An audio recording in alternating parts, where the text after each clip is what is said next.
ICC का action, क्या पलट जाएगा पाकिस्तान? पाकिस्तान में हलचल है। छोटा पाकिस्तान, वो बेकार पाकिस्तान की टीम आके बोल रही कि इंडिया से नहीं खेलेंगे। अबे तुम बोलना था, चल आना नहीं, भाग, नहीं खेलना है तो कैसा आता यहां पे। रही अब आपको बताऊं, क्या पाकिस्तान वाकई खेलने के लिए मान जाएगा? असदुद्दीन कह रहे हैं जब वो नहीं खेल रहा है तो हमें खेलने की क्यों परवाह होनी चाहिए। 15 फरवरी को भारत पाक मैच पर सस्पेंस जारी है। पाकिस्तान के खिलाफ आईसीसी ने सख्त तेवर दिखाए। आईसीसी ने पीसीबी को कानूनी कार्रवाई की चेतावनी दी। आईसीसी पाकिस्तान का सालाना राजस्व का हिस्सा रोक सकती है। करीब 317 करोड़ रुपए का फंड पाक का रोका जा सकता है। प्रसारकों के इस रकम से भुगतान किया जा सकता है। पाकिस्तान को प्रतिबंधों का भी सामना करना पड़ सकता है। साथ ही प्रसारकों की ओर से मुकदमा भी झेलना पड़ सकता है। आईसीसी के सख्त तेवर के बाद पाकिस्तान ने एक दांव खेल दिया। देखिए, दिलचस्प दांव है। आईसीसी को पत्र लिखा और कहा कि असाधारण परिस्थितियों का हवाला दिया। पीसीबी ने सरकार का फैसला बताकर पल्ला झाड़ने की कोशिश की। इस पर आईसीसी ने फिर पीसीबी से कड़े सवाल पूछे। असाधारण परिस्थितियों के तर्क को आईसीसी ने खारिज कर दिया। नियम के अनुसार प्राकृतिक आपदा, युद्ध या सरकारी आदेश की स्थिति में कोई बोर्ड कॉन्ट्रैक्ट की जिम्मेदारियों से हट सकता है, लेकिन पाक के लिए भारत से मैच खेलने में ऐसी कोई दिक्कत नहीं है। पाकिस्तान की टीम को विश्व कप खेलने से नहीं रोका गया है। भारत के खिलाफ पाक का मैच न्यूट्रल ग्राउंड कोलंबो में हो रहा है। कोलंबो में सुरक्षा या ऐसी कोई वजह नहीं कि पाकिस्तान न खेल सके। आईसीसी के सख्त तेवर के बाद पीसीबी ने बातचीत के लिए आईसीसी से संपर्क किया है। कड़े एक्शन के डर से पाकिस्तान फिर से पलटी मार सकता है। आईसीसी के एक्शन के डर से मामले को उलझाए रखना चाहता है पाकिस्तान। सुनिए जरा, तो क्या पाकिस्तान यू टर्न लेगा? आईसीसी के सख्त तेवर के बाद पाकिस्तान बैकफुट पर है। लाहौर में आईसीसी के 2 प्रतिनिधि पहुंच चुके हैं। उनकी पीसीबी अधिकारियों के साथ चर्चा हो रही है। 15 फरवरी को भारत पाक मैच को लेकर बातचीत हो रही है। पीसीबी के बुलावे पर लाहौर में यह बैठक हो रही है। बांग्लादेश क्रिकेट बोर्ड अध्यक्ष अमीनुल इस्लाम भी पाक दौरे पर है। लाहौर में इस्लाम ने पीसीबी चेयरमैन मोहसिन नकवी से मुलाकात की है और आईसीसी के साथ बैठक में भी पीसीबी अध्यक्ष शामिल हो रहे हैं, यानी बांग्लादेश क्रिकेट बोर्ड के अध्यक्ष। बांग्लादेश के इस बैठक में शामिल होने पर सवाल उठ रहे हैं कि वो पहले ही बाहर हो चुका है, उसका बैठक में क्या काम। माना जा रहा है कि अगर पीसीबी यानी पाकिस्तान क्रिकेट बोर्ड मैच खेलने इसके लिए मान जाता है तो वो बांग्लादेश क्रिकेट बोर्ड को भी आर्थिक फायदा करवा सकता है। इस बीच श्रीलंका क्रिकेट बोर्ड ने भी पीसीबी को पत्र लिख दिया है। पाकिस्तान के खराब हालात में श्रीलंका के पाक दौरे का जिक्र है। साथ ही पाकिस्तान के मैच न खेलने से श्रीलंका को भी नुकसान होने वाला है, क्योंकि भारत पाकिस्तान का मैच कोलंबो में होना था। इसके बाद पाकिस्तान पर मैच खेलने का चौतरफा दबाव बन गया है। तो सूर्या कह रहे हैं हम तो जा रहे हैं कोलंबो, बाकी लोग देख लें। और अब वो आ गए हैं जो विजेता रहे हैं। अंडर 19 विश्व कप की विजेता टीम आज मुंबई एयरपोर्ट पर पहुंची और उनका भव्य स्वागत हुआ।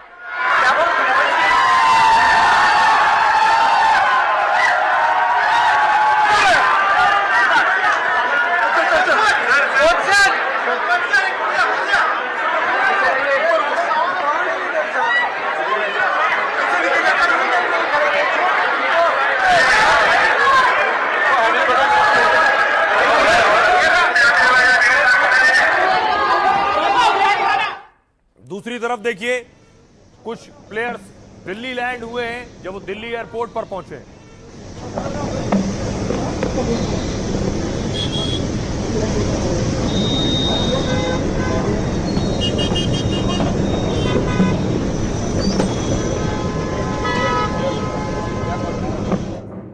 अब सवाल ये है, अंडर 19 में वैभव सूर्यवंशी ने शानदार खेला है, लेकिन अब ये दोबारा मैच नहीं खेल सकते क्योंकि आईसीसी का रूल है, ये दोबारा अंडर 19 वर्ल्ड कप नहीं खेल सकते।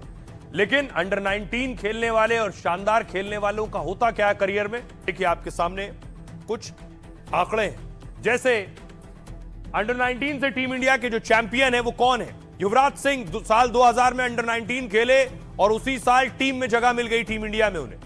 मोहम्मद कैफ 2000 में अंडर 19 खेले, साल भर में टीम इंडिया में जगह बना ली अपनी। विराट कोहली 2008 में अंडर 19 वर्ल्ड कप, उसी साल टीम इंडिया में इन्हें भी जगह मिल गई। इसके अलावा एक और नाम रविंद्र जडेजा, 2008 में अंडर 19 वर्ल्ड कप, 2009 में टीम इंडिया में जगह। साथ ही पृथ्वी शॉ 2008 में अंडर 19 वर्ल्ड कप और साल भर में इनको भी टीम इंडिया में एंट्री मिल गई। शुभमन गिल 2018 में अंडर 19 वर्ल्ड कप, 2019 में टीम इंडिया में एंट्री। अभिषेक शर्मा 2018 में अंडर 19 वर्ल्ड कप, 2024 में टीम इंडिया में जगह बन गई। अर्शदीप सिंह 2018 में अंडर 19 वर्ल्ड कप खेला, 2022 में टीम इंडिया में जगह बन गई।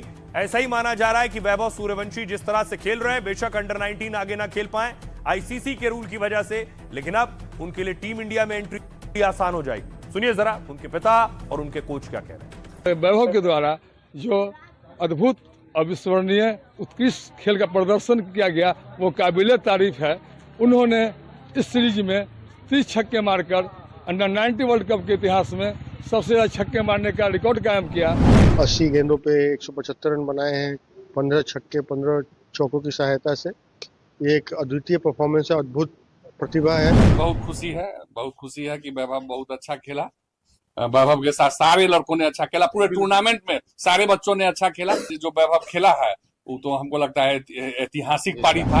ऐसा पारी आज तक का इतिहास में कोई अंडर 19 में न खेला है, न कभी खेल पाया। और ये भविष्य के लिए बहुत बड़ा एक उदाहरण बनेगा युवाओं के लिए, जो आज की डेट में जो क्रिकेट खेल रहे हैं उनके लिए अंडर 19 में जाके और बेहतर। आज हम लोगों के लिए बहुत ही गर्व का दिन है। वाकई में हम लोग खुश हैं कि इतनी अच्छे प्रदर्शन क्रिकेट में वैभव द्वारा देखने के लिए मिला। उम्मीद करते हैं कि इस टीम जो अंडर 19 में से और आगे प्लेयर्स अभी इंडिया को मेन इंडिया टीम को खेलें। और आइए खबरों में आगे बढ़ते हैं। आज की एक और बड़ी खबर है बांग्लादेश से। बांग्लादेश में निशाने पर हिंदू क्यों? बांग्लादेश में दरअसल चुनाव है। बांग्लादेश में चुनाव है और आप देख रहे हैं बांग्लादेश में कैंपेन शुरू हो गया है, प्रचार हो रहा है।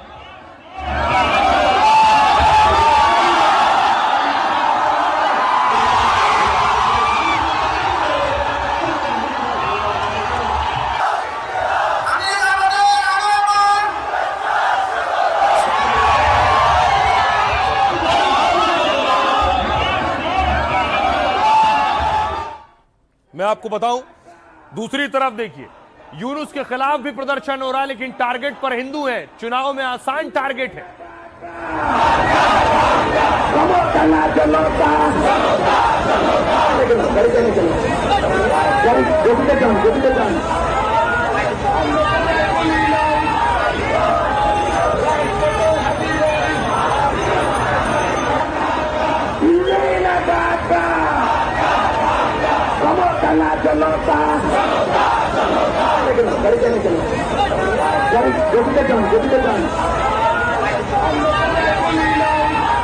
दूसरी तरफ देखिए हुआ क्या, चुनावी माहौल है बांग्लादेश में तो हिंदू निशाने पर हैं।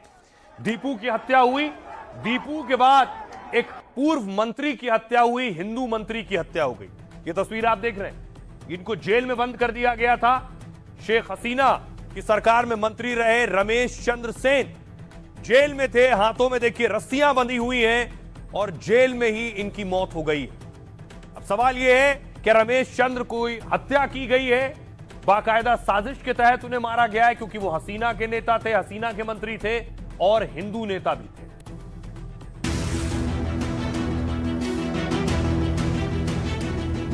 ये मध्यवर्ती सुरक्षा बल वगैरह उपयोगी हो सकता है, लेकिन अगर समाज में वो बात नहीं है तो वो उपयोगी नहीं होगा। समाज की सुरक्षा, समाज की तैयारी, ये सबसे बड़ी आवश्यक बात है। लड़ेंगे तो फिर उनको एक होना आवश्यक रहेगा। बांग्लादेश में यूनुस राज में हिंदुओं पर हमले थमने का नाम नहीं ले रहे। संघ प्रमुख मोहन भागवत ने बांग्लादेश में हिंदुओं को लेकर बड़ा बयान दिया। बांग्लादेश में हिंदू कारोबारी से लेकर टॉप हिंदू नेता भी सुरक्षित नहीं। हसीना सरकार में मंत्री रहे हिंदू नेता की हिरासत में मौत पर बांग्लादेश में गुस्सा है। चुनाव से ठीक पहले हिंसा और हत्या से यूनुस सरकार पर सवाल उठ रहे हैं। ऐसे में भागवत ने बांग्लादेश के हिंदुओं को साफ संदेश दिया है। अब देखिए जरा क्या हो रहा है बांग्लादेश में, किस हिंदू नेता की हत्या हुई है, जेल में जिन्हें आप।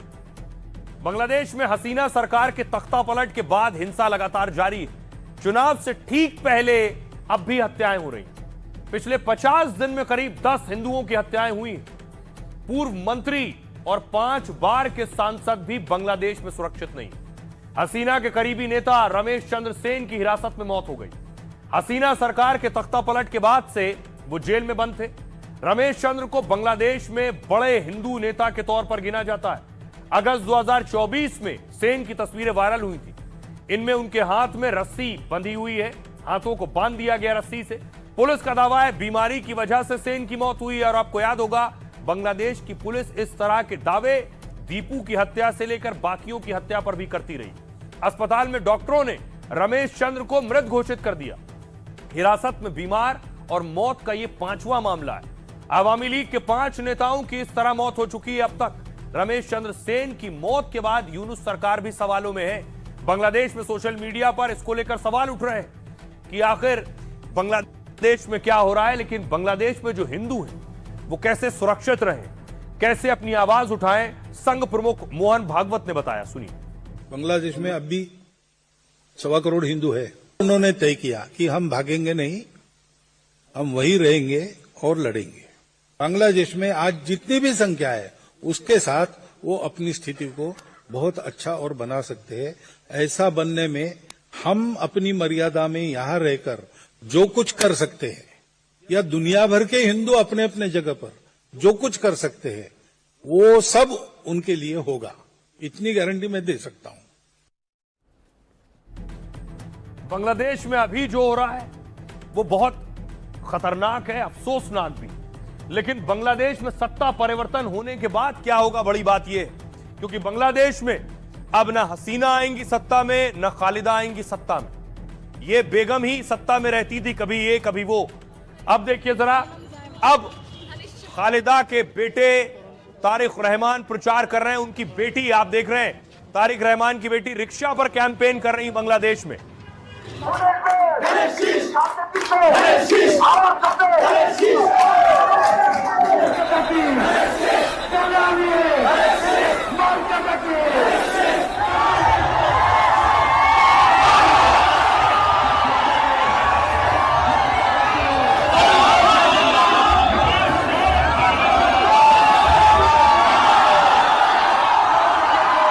तारिक रहमान इस वक्त आकर्षण का केंद्र है बांग्लादेश में। लंदन रहते थे, लंदन से वापस आए हैं। लेकिन पीएम कौन बनेगा? बांग्लादेश में 12 फरवरी को संसदीय चुनाव होने वाले हैं, 12 तारीख को। 35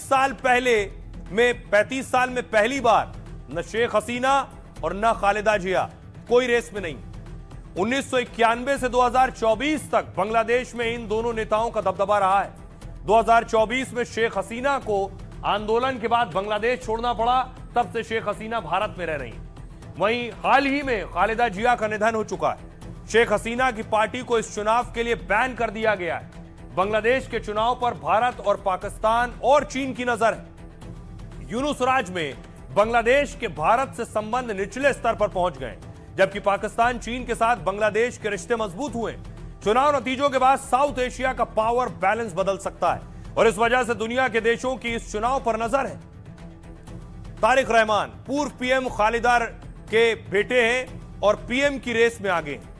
तारिक पूर्व पीएम खालिदा के सुपुत्र हैं। तारिक अभी तक लंदन में रह रहे थे। दरअसल बांग्लादेश में अब तक जितने भी सर्वे आए हैं उनमें बीएनपी को ही बढ़त दिखाई जा रही है, यानी तारिखी पीएम होंगे।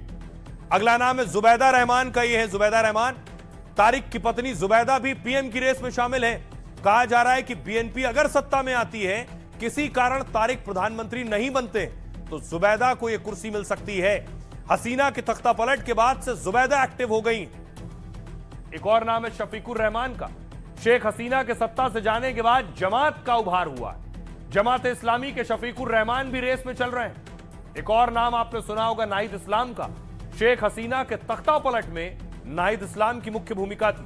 छात्र नेता नाहिद इस्लाम भी पीएम पद के दावेदार माने जा रहे हैं। सुनिए जरा बांग्लादेश के लोग क्या कह रहे हैं। तो আমি দেখছি না। मैंने अपनी आंखों से अपनी बेटी की मौत नहीं देखी, मोबाइल फोन पर भी मैंने नहीं देखा। जब उन्होंने कहा कि ये उन्होंने फोन पर देखा है तो मेरा सीना फटने लगा। বুকটা ফাটা যাইতাছে। কেউই রেহাই নাই। बांग्लादेश में कोई भी सुरक्षित महसूस नहीं कर रहा, हर कोई डरा हुआ है। क्या इस हालात में उनकी भी मौत हो जाएगी? ভয়াবহ অবস্থায় মৃত্যুবরণ করতে হবে কিনা। और आइए खबरों में आगे बढ़ते हैं। आज की एक और खबर है जो सभी के लिए, जो अपने बढ़ते वजन से परेशान है, उनके लिए बड़ी खबर है। अगर आपका वजन बढ़ रहा है संभाले नहीं संभल रहा है तो खबर आपके लिए। मोटापा चुनौती बन गया है और आंकड़े बता रहे हैं आगे आने वाले वक्त में हिंदुस्तान में मोटे लोगों की संख्या और ज्यादा बढ़ने वाली है, जो डराने वाली है। देखिए जरा अभी कितनी संख्या है और आने वाले वक्त में भारत में मोटापा और मोटे लोगों की संख्या क्या होगी। देख रहे हैं 2020 में 3 करोड़ 30 लाख मोटे लोग थे भारत में। 2035 में संख्या हो जाएगी 8 करोड़ 30 लाख। एक रिपोर्ट में भारत के मोटापे को लेकर चिंता जताई गई। बताया यह गया है कि भारत में 24% महिलाएं और 23% पुरुष मोटे। यह आंकड़ा नेशनल फैमिली हेल्थ सर्वे के आधार पर जारी हुआ है। बताया गया 2020 में 3 करोड़ 30 लाख बच्चे मोटापे का शिकार थे, जबकि 2035 में यह आंकड़ा 8 करोड़ 30 लाख तक पहुंचने का अनुमान है। मोटापे की वजह से 2019 में देश पर आर्थिक बोझ लगभग 2,40,000 करोड़, जो कि 2030 तक 6,70,000 करोड़ पहुंचने की उम्मीद है। मोटापे पर प्रति व्यक्ति खर्च 2019 में करीब 1,800 रुपए सालाना था प्रति व्यक्ति। अब 2030 तक यह खर्च बढ़कर 44 रुपए तक पहुंच सकता है। दरअसल 44,000 तक पहुंच सकता है 2030 में। दरअसल मोटापा अपने साथ शरीर के लिए अनेक चुनौतियां लाता है। इसकी वजह से डायबिटीज, हृदय रोग और बीपी जैसी बीमारियां बढ़ जाती हैं। इससे कार्य क्षमता कम हो जाती है, दवाओं और इलाज का खर्चा ज्यादा बढ़ जाता है। और आसान शब्दों में मोटापा प्रत्यक्ष रूप से इलाज, दवा का खर्च बढ़ाता है, जबकि अप्रत्यक्ष रूप से कार्यबल पर प्रभाव डालकर देश की जीडीपी को भी प्रभावित करता है। आर्थिक सर्वे में भी कहा गया कि मोटापा अब शहरों तक सीमित नहीं है, बल्कि ग्रामीण क्षेत्रों में भी तेजी से फैल रहा है और हर उम्र के लोगों को प्रभावित कर रहा है। अब आपको बताऊं कि दुनिया के कौन कौन से देश में मोटे लोग ज्यादा हैं और भारत यानी हम उसमें कहां खड़े हैं। आंकड़ा पूरी दुनिया का आपके सामने है। चीन में देखिए जरा, चीन में मोटे लोगों की जो संख्या है वो 40 करोड़ 20 लाख है। चीन के अलावा हिंदुस्तान में, भारत में मोटे लोगों की संख्या 18 करोड़ है। अमेरिका में 17 करोड़ 20 लाख है और ब्राजील में 8 करोड़ 80 लाख है। साथ ही रूस में 7 करोड़ 10 लाख है मोटे लोगों की संख्या और मैक्सिको में 5 करोड़ 80 लाख है। इंडोनेशिया में 5 करोड़ 2 लाख है 20 लाख और इजिप्ट में लगभग 40 करोड़ से ज्यादा है मोटे लोगों की संख्या। अब सवाल यह है, जिस तरह से ग्राफ बढ़ रहा है ये डराने वाला है। सुनिए जरा डॉक्टर्स क्या कह रहे हैं। भारत के अंदर जो मोटापे का पैटर्न है, ज्यादातर देखा जाता है कि थिन होते हैं, स्लिम होते हैं, पर उनके एब्डोमिनल फैट काफी ज्यादा होता है, मतलब पेट के अराउंडिंग जो फैट है वो काफी ज्यादा। तो अगर आपके पेट के अराउंडिंग फैट है तो वो भी उतना ही ज्यादा खतरनाक है जितना मोटापा ओवरऑल अगर हम देखते हैं। तो इसमें बहुत जरूरी है कुछ बातों का ध्यान रखना, जो लेबल खास तौर पे जैसे अगर उसमें शुगर है, फैट है, हाई सोडियम है, तो वो रेड कलर में होने चाहिए, बोल्ड, ताकि उसको हम ठीक तरीके से पहचान सके। इसके अलावा अगर हम देखें तो स्कूल हेल्थ प्रोग्राम है, उसके अंदर भी जैसे अभी फिलहाल शुगर बोर्ड की जैसे बात की गई थी, तो इसी तरह की और भी कैंपेन चलानी चाहिए। साथ के साथ लाइफस्टाइल पर बहुत काम करने की जरूरत है, जिसमें फिजिकल एक्टिविटी बहुत ज्यादा जरूरत है। खासतौर पे जो कॉर्पोरेट्स वगैरह है, जिनकी सिटिंग जॉब है, उनको रेगुलर फिजिकल एक्टिविटी किसी भी तरह की करनी ज्यादा जरूरी है। साथ के साथ गवर्नमेंट के स्तर पे हम देखें जैसे फिट इंडिया मूवमेंट है, तो उसका दायरा बढ़ाना होगा। स्कूल के अंदर फिजिकल एजुकेशन को बढ़ावा देना जरूरी है। तो इसलिए अपना ख्याल रखें अगर वजन बढ़ रहा है तो। आज की एक और बड़ी खबर है, आपको बताऊं,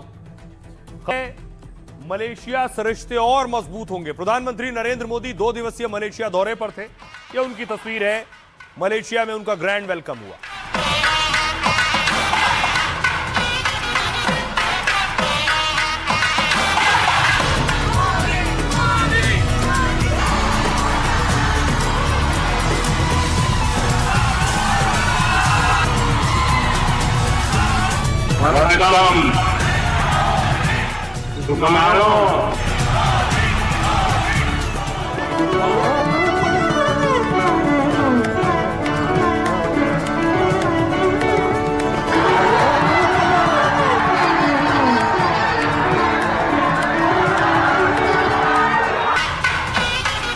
देखिए प्रधानमंत्री नरेंद्र मोदी का आज आखिरी दिन था। पीएम मोदी को गार्ड ऑफ ऑनर दिया गया।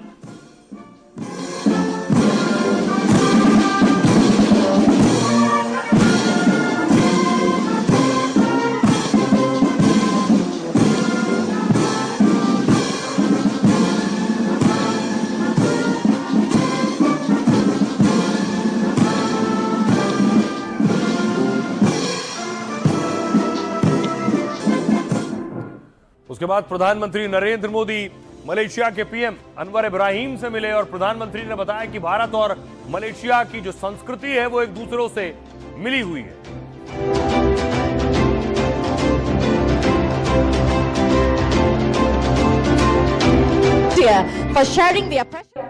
उसके बाद दोनों देशों के पीएम के बीच समझौते हुए द्विपक्षीय बातचीत हुई।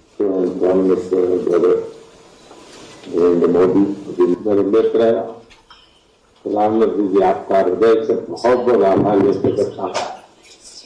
जिस प्रकार से मेरा और मेरे डेलीगेट का स्वागत किया गया और मैंने देखा है कि परंपराओं से।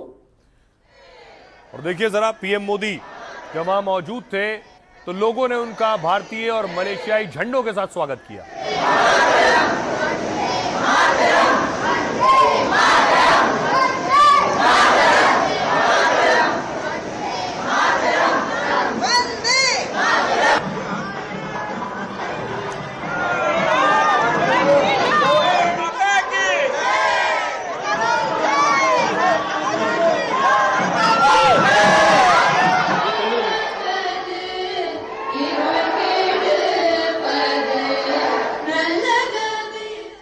प्रधानमंत्री मोदी 2 दिन के मलेशिया दौरे पर थे। आज कुआलालंपुर के पेरडाना पुत्र में पीएम का जोरदार स्वागत हुआ। उन्हें गार्ड ऑफ ऑनर दिया गया और रेड कारपेट बिछाकर उनकी अगवानी की गई। पीएम का स्वागत कुआलालंपुर के पुत्र जया में स्थित परदाना पुत्र भवन में हुआ, जो मलेशियाई पीएम के दफ्तर के रूप में कार्य करता है। ये जो इमारत आप देख रहे हैं, परदाना पुत्र नाम का मतलब ही है प्रधानमंत्री का भवन। 1997 में इसका निर्माण शुरू हुआ था, जो 1999 में पूरा हुआ। और इस परदाना पुत्र भवन का वास्तु और डिजाइन बेहद खास है। भवन का डिजाइन इस्लामी शैली में किया गया है, जिसमें बड़े गुंबद और ऊंचे मेहराब नजर आते हैं।